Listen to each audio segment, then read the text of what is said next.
তোমাদের সবাইকে বলি গুড মর্নিং। দেখো মনসা পুজো দিয়েই শুরু করলাম। এই দেখো এখানে অনেকটা পুজো হয়েছে। তো তোমাদের কাদের বাড়ি পুজো হয়েছে অবশ্যই কিন্তু কমেন্ট করে জানাবে।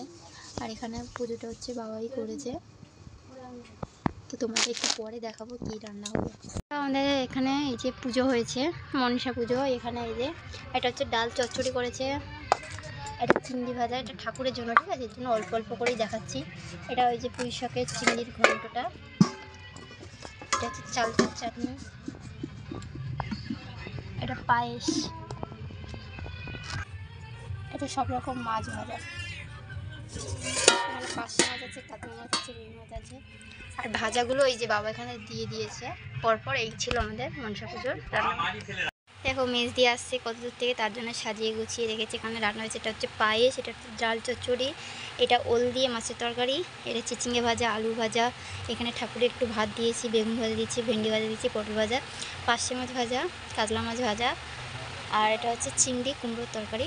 এটা হচ্ছে মেজদির জন্য স্পেশালভাবে আইটেম রেডি করলাম। ফ্রেন্ডস, আমার দিদি, এই যে মেজদি, দেখাও মুখটা। আমাকে আর দেখতে হবে না তোর। মেজদি এই যে তার ছেলে চলে এসছে, বাবাই, বাবু শোনা। মেজদি আর মেজদির ছেলে না অনেক কষ্ট করে এসছে। ওরা শুক্রবার আসার কথা ছিল রান্না পুজো। তারাও দেখাবো। এরা শুক্রবার আসার কথা ছিল। এমন করে ভিডিও করছিস কেন? মেজদির মানে লঞ্চ চলছিল না, যার জন্য মেজদি ওর মামা শ্বশুরের বাড়ি থেকে গেছিলো। গিয়ে শেষমেশ পান্নার দিন আসতে পারলো রে, জামাই ওটা আসতে পারলো না, তার জন্য খুব মন খারাপ হচ্ছে।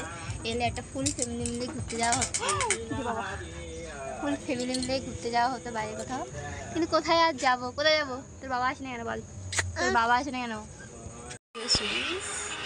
এত আর ভিডিও করিস বন্ধুরা, এখানে ছেলে ঘুমাচ্ছে, তাকে দেখো না। আর এই দেখো দিদি জামাইবাবুর সাথে কথা বলছে।